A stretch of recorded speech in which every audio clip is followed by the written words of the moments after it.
today we are going to start our new chapter, that is producers equilibrium. Students, अभी तक हमने सब कुछ जो भी पढ़ा डिमांड के बारे में, कंज्यूमर इक्विलिब्रियम के बारे में पढ़ा। अब हम बात करेंगे प्रोड्यूसर के बारे में कि प्रोड्यूसर इक्विलिब्रियम की पोजीशन पर कब होता है। जैसे कि कंज्यूमर इक्विलिब्रियम की पोजीशन पर कब था, जब उसको मैक्सिमम सेटिस्फेक्शन मिलती थी। तो उसी तरह से हम यहाँ देखेंगे इस चैप्टर में कि प्रोड्यूसर कब इक्विलिब्रियम की पोजीशन पर। उससे पहले हम देखते हैं प्रोड्यूसर होता कौन है, कौन होता है ये प्रोड्यूसर, किसको कहते हैं producer. So producer is an economic agent, एक ऐसा पर्सन, एक ऐसा इकोनॉमिक एजेंट। इकोनॉमिक एजेंट हम इसको क्यों बोल रहे हैं, क्योंकि इसका पर्पस रहता है कि जो भी इन्वेस्टमेंट ये करेगा उससे ये हमेशा चाहता है कि रिटर्न्स मिले, प्रॉफिट। तो producer is an economic agent which who produces goods and services in the economy, and why it is producing, so that it will get the maximum profit.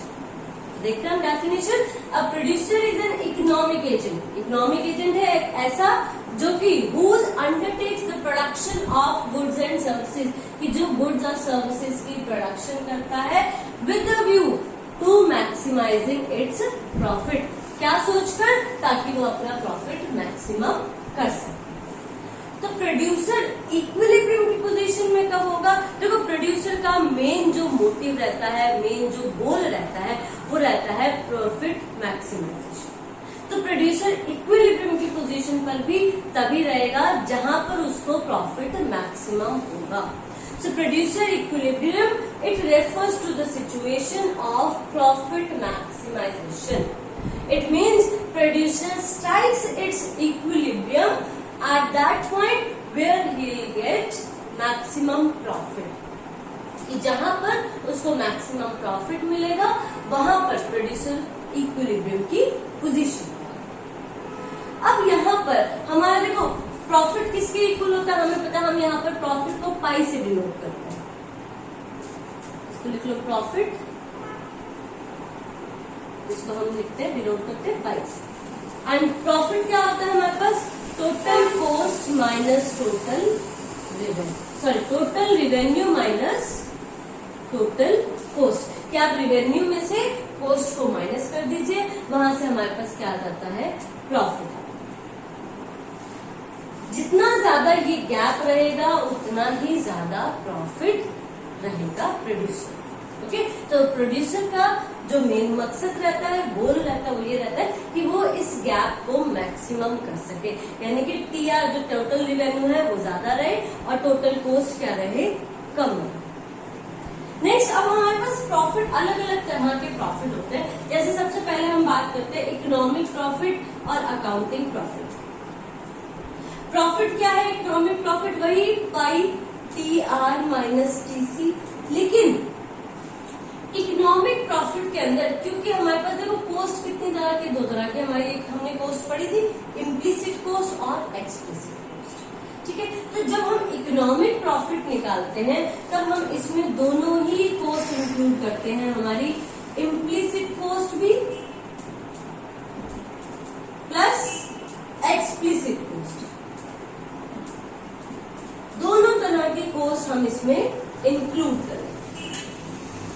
Okay, तो ये कहलाता है हमारे पास इकोनॉमिक प्रॉफिट। लेकिन accounting profit जो हम books में लगाते हैं, देखते हैं प्रॉफिट की बुक्स के अंदर, अकाउंट बुक्स के अंदर क्या कितना प्रॉफिट रहा है, वहां पर वो कौन सा प्रॉफिट होता है, वो आपका अकाउंटिंग प्रॉफिट होता है।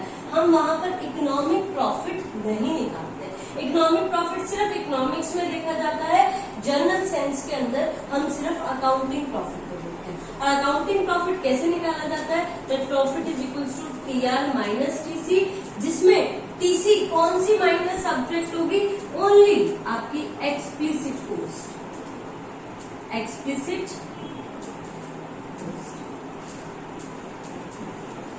सिर्फ यहाँ पर एक्सप्लिसिट कॉस्ट माइनस होगी, तो क्या निकल के आएगा, इकोनॉमिक प्रॉफिट। जब हम इम्प्लिसिट और एक्सप्लिसिट दोनों माइनस करेंगे तो वहां पर आएगा हमारे पास इकोनॉमिक प्रॉफिट।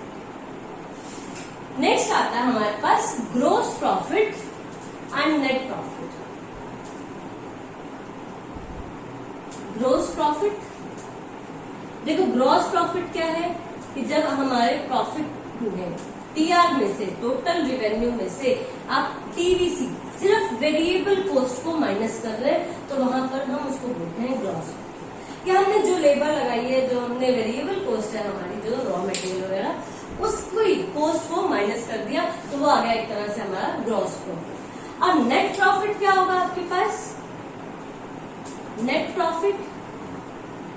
प्रॉफिट जिसमें हम टीआर में से टोटल कॉस्ट माइनस कर दें। टोटल कॉस्ट हमें पता है, टोटल कॉस्ट क्या होता है? कॉम्बिनेशन होता है टीवीसी और टीएफसी का। इसका मतलब कि हम यहाँ पर टोटल रिवेन्यू में से टीवीसी और टीएफसी दोनों ही माइनस करेंगे। जब इन दोनों को माइनस कर दोगे, सब्ट्रैक्ट कर दोगे, तो वहां से निकल के आएगा हमारे पास नेट प्रॉफिट। नेक्स्ट हमारे पास जो प्रॉफिट आते हैं वो आते हैं एबनॉर्मल प्रॉफिट, नॉर्मल प्रॉफिट, जिसकी हम बात करेंगे जो हमारे मार्केट के अकॉर्डिंग प्रॉफिट रहते हैं प्रोड्यूसर्स के, वो आता है। सबसे पहले आता है एबनॉर्मल प्रॉफिट। एबनॉर्मल प्रॉफिट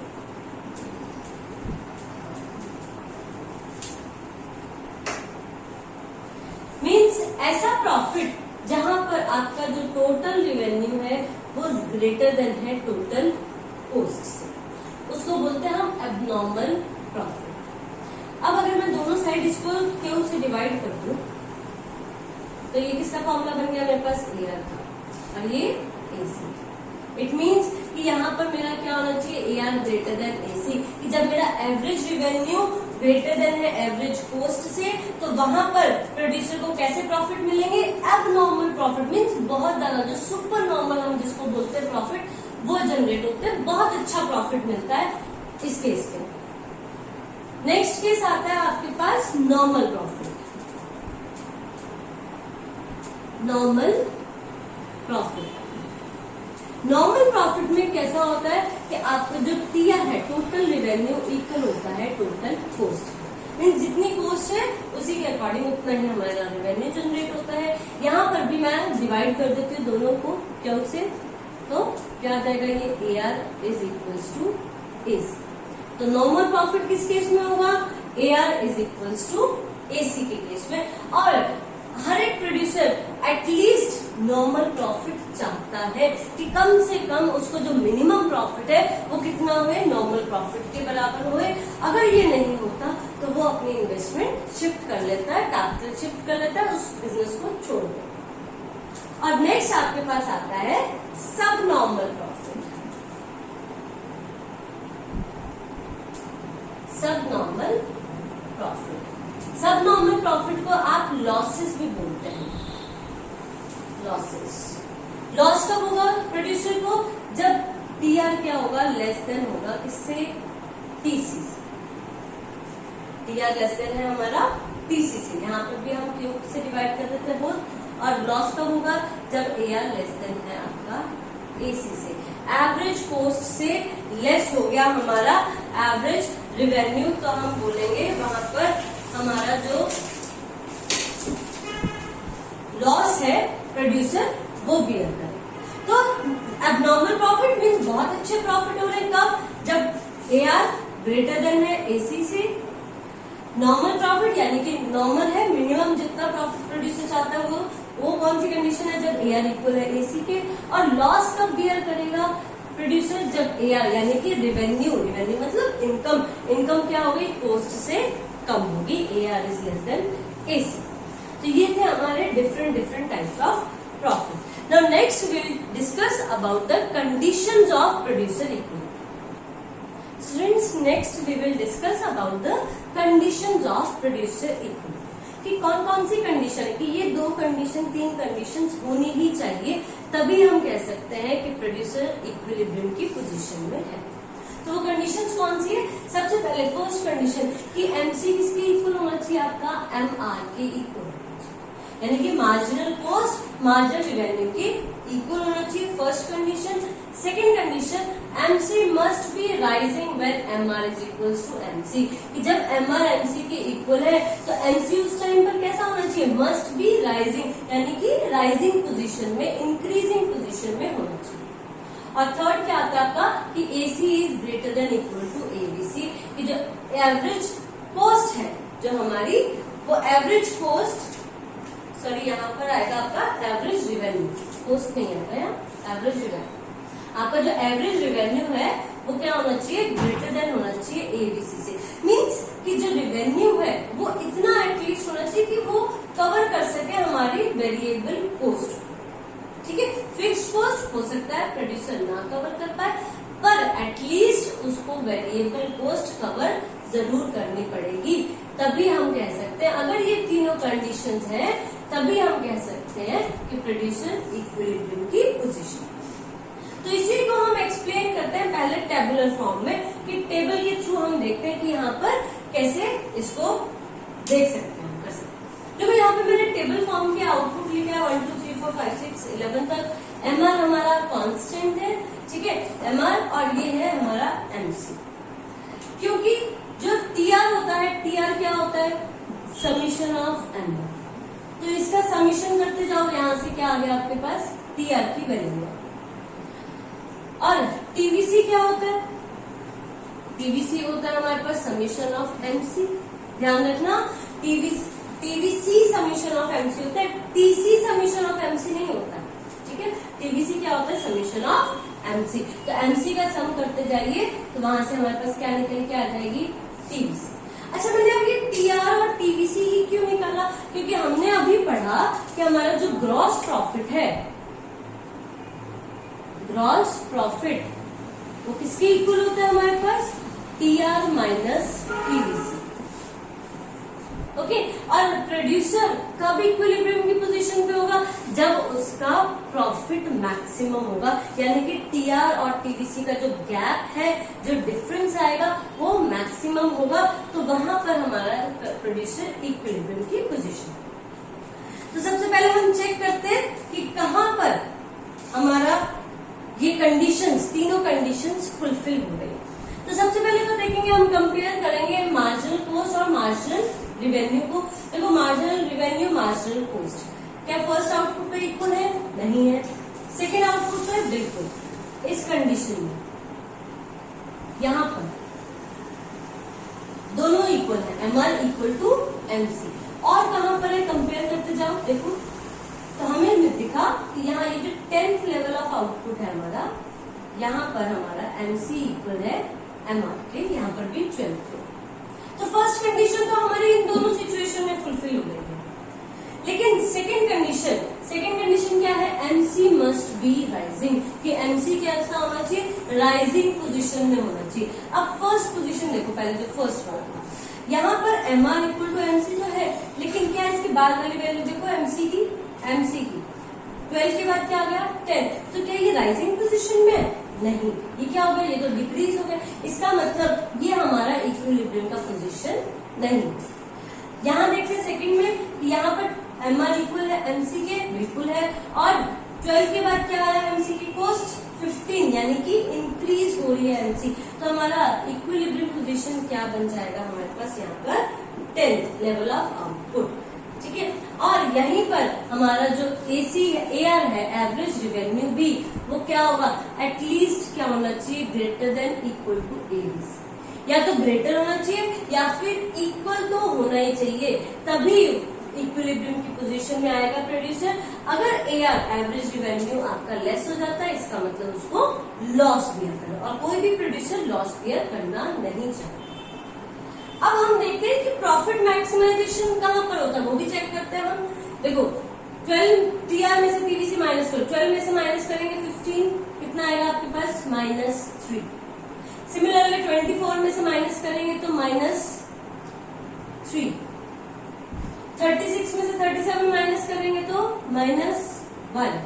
48 में से 46 माइनस करेंगे तो 2। सिमिलरली आप करते जाइए, आप देखेंगे कि हमेशा जो मैक्सिमम प्रॉफिट मिलेगा वो आपको मिलेगा यहाँ, कि जितने भी आपकी वैल्यू निकल कर आएगी ये प्रॉफिट की, वो सारी की सारी वैल्यूज आपकी 20 से कम होगी। आप फाइंड आउट कर लीजिए, 60 - 54 6, इसी तरह से करते जाइए तो आपकी मैक्सिमम वैल्यू कहाँ आउटपुट 10 है, यानी कि 10th लेवल ऑफ आउटपुट के ऊपर, इस पोजीशन के ऊपर प्रोड्यूसर क्या होगा, इक्विलिब्रियम की पोजीशन पर होगा। तो यहाँ पर हमारा इक्विलिब्रियम स्ट्राइक करेगा, प्रोड्यूसर्स इक्विलिब्रियम।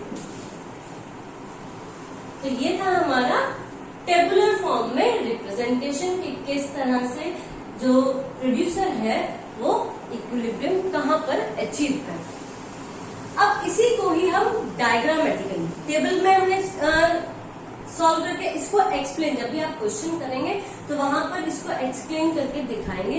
यहाँ पर टेबल भी बनाएंगे और ये जो चीज मैंने बताई है आप इसको एक्सप्लेन भी करेंगे। नेक्स्ट हम देखते हैं इसको डायग्रामेटिकली, कि डायग्रामेटिकली हम इसको कैसे रिप्रेजेंट करेंगे प्रोड्यूसर्स इक्विलिब्रियम को। देखो, हमने पहली बात कि हमारे पास दो कंडीशन है, एक तो है हमारे पास परफेक्ट कंपटीशन की मार्केट और एक है हमारे पास इम्परफेक्ट। इम्परफेक्ट में आएगा हमारे पास मोनोपोली और मोनोपोलिस्टिक दोनों।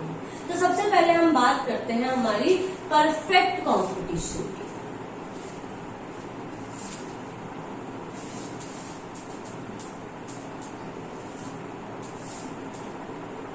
परफेक्ट कंपटीशन, ठीक है। परफेक्ट कंपटीशन में हमारे पास किस तरह से होगा, क्योंकि हमें पता है परफेक्ट कंपटीशन में हमारा जो एआर है वो एमआर की इक्वल होता है, और कैसा होता है, एआर हमारा कांस्टेंट होता है और एमआर भी कांस्टेंट। तो ये हमारा, हमने यहाँ पर एमसी का आपने टेबल में देखा होगा, एमसी पहले क्या करती है, डिक्रीज होती है और फिर इंक्रीज होना शुरू। अब देखो यहाँ पर डायग्राम के अंदर इस पोजीशन के ऊपर और इस पोजीशन के ऊपर, इन दोनों के ऊपर ही हमारा एमआर इक्वल है एमसी। लेकिन इस पोजीशन में एमसी की सिचुएशन, यानी कि फर्स्ट कंडीशन तो हमारे दोनों पॉइंट्स के ऊपर फुलफिल हो रही है, लेकिन जो सेकंड कंडीशन है that MC must be rising, कि एमसी क्या होनी चाहिए, मस्ट बी राइजिंग होनी चाहिए। कौन से पॉइंट पर, जहां पर एमआर इक्वल है एमसी के। तो इस पॉइंट के ऊपर क्या एमसी राइजिंग पोजीशन में है, देखो यहाँ पर क्या हो रहा है, ये तो डिक्रीज हो रही है, डाउनवर्ड स्लोपिंग आ रही है। इसका मतलब हमारी यहाँ पर एमसी राइजिंग पोजीशन पे, इंक्रीजिंग पोजीशन पर नहीं है। लेकिन अगर हम इस पॉइंट के ऊपर देखें, यहाँ पर भी हमारा क्या है, एमआर इक्वल है एमसी के, और एमसी क्या है, एमसी देखो इंक्रीज कर रही है, यहां से नीचे से ऊपर की तरफ जा रही है। तो इसका मतलब एमसी कैसी है, राइजिंग पोजीशन में है, इंक्रीजिंग पोजीशन। तो ये वाला जो पॉइंट आएगा हमारे पास, इस पॉइंट को बोलेंगे हम प्रोड्यूसर इक्विलिब्रियम पॉइंट, यानी कि यहाँ पर जो क्वांटिटी प्रोड्यूस करेगा प्रोड्यूसर, उस क्वांटिटी के ऊपर उसको मैक्सिमम प्रॉफिट जनरेट होगा। ओके, अब बात करते हैं कि अगर प्रोड्यूसर इससे पहले वाली पोजीशन पर क्यों नहीं आया, कि अगर वो क्वांटिटी इतनी प्रोड्यूस करे जहां पर आपका क्वांटिटी क्या है, लेस देन है। अब देखो यहाँ पर हमारा एआर जो है, एआर है, देखो ये जो है कोस्ट, कोस्ट है आपकी ये इतनी यहाँ पर, यानी कि कोस्ट यहां से यहां पर, ये जो पार्ट आ गया ये किसका आ गया, कोस्ट एमसी का। यानी कि हमारी, अगर हम इस क्वांटिटी को इतनी प्रोड्यूस ना करके हम क्वांटिटी प्रोड्यूस करते हैं OQ1, तो हमारी कॉस्ट तो इतनी रिड्यूस हो जाएगी, इतने पार्ट के इक्वल। क्या रिड्यूस हो गया, कॉस्ट रिड्यूस हो गया, लेकिन आपका रिवेन्यू कितना रिड्यूस हो गया। अगर रिवेन्यू को हम कंपेयर करें, इसको मैं एक बार रब कर देती हूँ ताकि आपको अच्छे से समझ में आ जाए। रिवेन्यू देखो, एमआर ये है आपकी, ये कर्व है, और यहां से लेकर ये पूरा पार्ट, ये पूरा का पूरा पार्ट आपका क्या है, एमआर, और ये पूरा का पूरा पार्ट रिड्यूस हो रहा है आपका। यानी कि एमआर तो हो रहा है आपका, देखो इधर मैं सेपरेटली रिड्यूस कर देती हूँ, रिवेन्यू तो हो रहा है आपका इतना रिड्यूस, रिवेन्यू ये हो गया रिड्यूस, जबकि आपका जो कॉस्ट है वो सिर्फ इतनी रिड्यूस हो रही है, ये कॉस्ट रिड्यूस हो रही है। इट मीन्स कि हमें जितनी हमारी कॉस्ट बढ़ेगी नहीं, उससे ज्यादा हमें नुकसान हो जाएगा रेवेन्यू कि इन कॉस्ट में जितना डिक्रीज आया कंपेयर करें तो उससे ज्यादा डिक्रीज हमारा रेवेन्यू में आ गया। तो प्रोड्यूसर अपना रेवेन्यू ज्यादा डिक्रीज करना पड़ रहा है उसको, अगर कॉस्ट वो इतनी सी डिक्रीज करता है तो यहाँ पर कभी भी प्रोड्यूसर जो है वो ऐसा नहीं चाहेगा। अगर उसको लगता है कि थोड़ी सी कॉस्ट बढ़ाने पर मेरा रेवेन्यू ज्यादा हो जाएगा, तो प्रोड्यूसर हमेशा अपनी कॉस्ट थोड़ी सी इंक्रीज कर देगा। इसी वजह से जो प्रोड्यूसर है वो इस पोजीशन पे जहां पर MR लेस देन है आपका, सॉरी ग्रेटर देन है किससे, MC से, यहाँ पर इक्विलिब्रियम की पोजीशन पर नहीं होगा। तो कंडीशन आ गई हमारे पास कि सिर्फ हमने यही क्यों कहा कि MR इक्वल होगा MC, वहीं प्रोड्यूसर इक्विलिब्रियम की पोजीशन पर होगा, क्योंकि हमने देखा कि अगर MR ग्रेटर है, ज्यादा है MC से, तो प्रोड्यूसर क्या करता है, वो लालच में रहेगा कि मेरा रेवेन्यू तो बढ़ता जा रहा है, तो वो कॉस्ट से हमेशा ज्यादा आता जा रहा है, तो वो हमेशा जब तक वो कॉस्ट के इक्वल ना हो जाए तब तक वो अपनी क्या करता रहेगा, प्रोडक्शन बढ़ा। नेक्स्ट केस देखते हैं हम, जब हमारे पास जो प्रोड्यूसर है इससे आगे की पोजीशन यानी कि MR लेस देन MC, इस पोजीशन में इक्विलिब्रियम की पोजीशन पर क्यों नहीं होता। देखो ये जो आ गया, ये अगर यहाँ पर क्वांटिटी Q2 प्रोड्यूस करता है प्रोड्यूसर, ठीक है, तो यहाँ पर देखो MC हमने जो कॉस्ट लेनी है वो MC कर्व से लेनी है, और जब रेवेन्यू लेंगे तो वो MR कर्व से। यहाँ पर देखो कॉस्ट, ये MC कर्व है हमारा, तो कॉस्ट कितनी है, ये सारी आपकी कॉस्ट,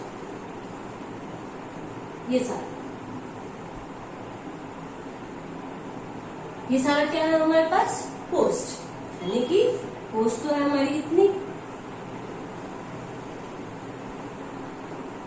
ये कॉस्ट है हमारे पास सारा का सारा पार्ट, जबकि इस पोजीशन के ऊपर रेवेन्यू कितना है, रेवेन्यू है सिर्फ इतना, आपका MR कौन सा लाइन, ये वाली लाइन, तो आपका रेवेन्यू क्या है, दिस वन का इतना, ये है हमारे पास रेवेन्यू।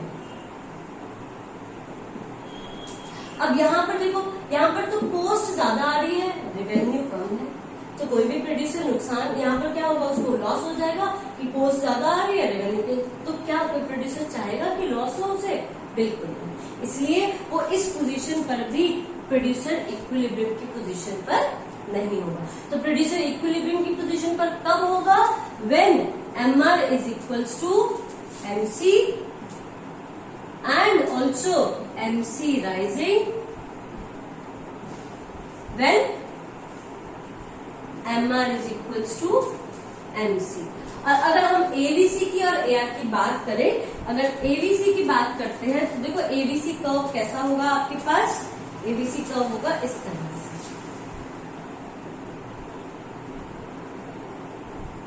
इसको हम रफ कर देते हैं ताकि आपको अच्छे से समझ में आ जाए। ये आपका MR कर्व है और ये आपका होगा ABC।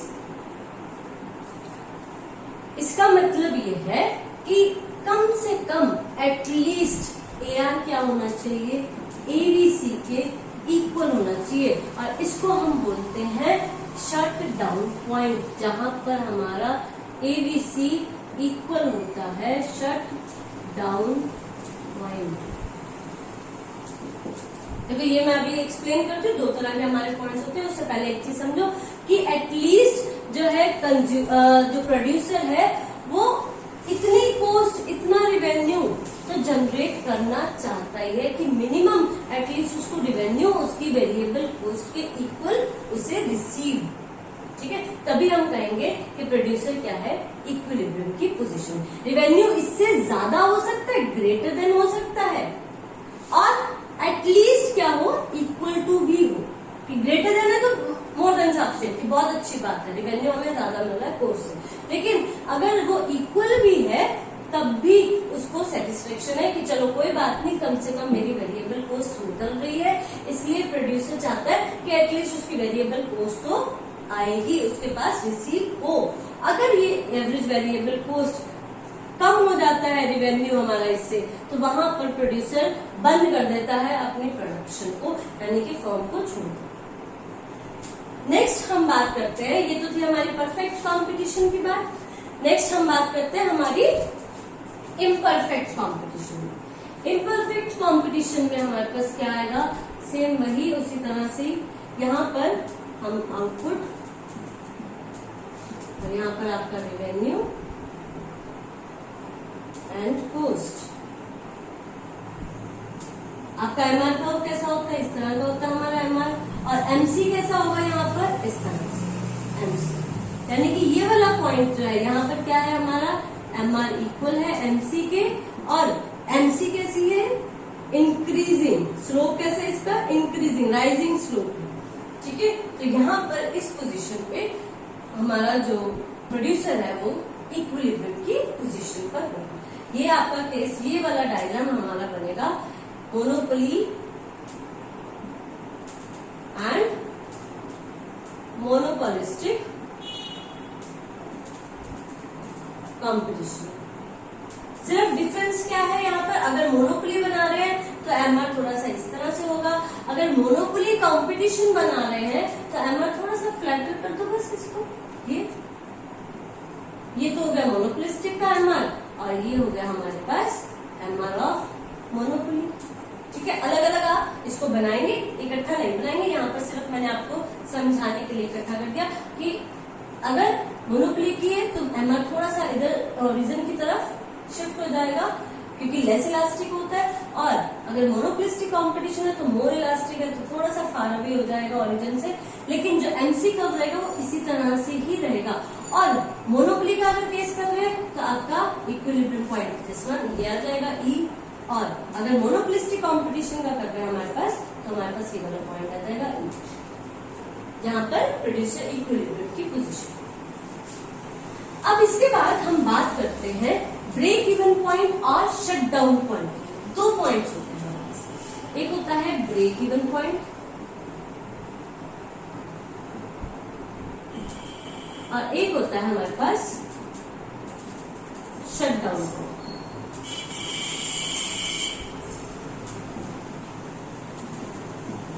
ब्रेक इवन पॉइंट ऐसा पॉइंट जहां पर एवरेज रेवेन्यू जो है वो इक्वल हो जाता है एवरेज कॉस्ट। एवरेज रेवेन्यू किसके इक्वल है, एवरेज कॉस्ट के। और ध्यान रखना एवरेज कॉस्ट हमारा एवरेज फिक्स्ड कॉस्ट को भी इंक्लूड करता है और एवरेज वेरिएबल कॉस्ट को भी इंक्लूड करता है। ओके, तो हमारे पास जो कर्व आएगा परफेक्ट कॉम्पिटिशन में देखकर हमारे पास ये आएगा एसी, और ये वाला जो पॉइंट होगा जहां पर ए आर किसके इक्वल है, एसी के इक्वल है, इस पॉइंट को हम बोलेंगे ब्रेक इवन पॉइंट। दोबारा से बता रही हूँ कि एसी यहाँ पर फिक्स्ड कॉस्ट और वेरिएबल कॉस्ट दोनों कवर हो रही हैं, उस पॉइंट को जहां पर दोनों कवर होंगी वहां पर हम बोलेंगे ब्रेक इवन पॉइंट। लेकिन जहां पर हमारा सिर्फ एबीसी कवर होगा, यानी कि एआर किसके इक्वल होगा, एबीसी के एवरेज वेरिएबल कॉस्ट के, तो वहां पर वो वाला पॉइंट आ जाएगा हमारा shut down point. Shut down point, shut down point का मतलब है कि अब इसके बाद प्रोड्यूसर जो है वो अपना, अगर इससे और ज्यादा रेवेन्यू कम हो गया तो प्रोडक्शन बंद भी हो सकता है। यहाँ पर जो प्रोडक्शन है वो थोड़े टाइम के लिए प्रोड्यूसर बंद करेगा। क्यों? क्योंकि वहां पर यहाँ पर जो लॉस है प्रोड्यूसर वो बियर कर रहा है, और कौन सा लॉस, एवरेज फिक्स्ड कॉस्ट का लॉस। और इस केस के अंदर एसी कैसा है, एसी ऊपर की तरफ है। क्यों है एसी ऐसा, क्योंकि ये जो कॉस्ट है, ये जो फिक्स्ड कॉस्ट बच गई, ये वाली कॉस्ट ये प्रोड्यूसर रिकवरी नहीं कर रहा, उसको रिवेन्यू में नहीं मिल रहा, उसको सिर्फ रिवेन्यू में क्या मिल रहा है, 10 रुपए मिल रहे हैं, और वो 10 रुपए ही उसके पूरे के पूरे वेरिएबल कॉस्ट हुए दे रहा है वो, यानी कि लेबर को दे रहा है, अपने रॉ मटेरियल को दे रहा है, ठीक है। तो इस केस में जहां पर सिर्फ वेरिएबल कॉस्ट कवर होती है उसको बोलते हैं हम शटडाउन पॉइंट, और जहां पर एसी इक्वल होता है किसके, एआर के, उसको बोलते हैं हम break even point. Okay, so that's it for today. इसी के साथ ये चैप्टर भी आपका खत्म होता है, छोटा सा चैप्टर था। Thank you and have a nice day.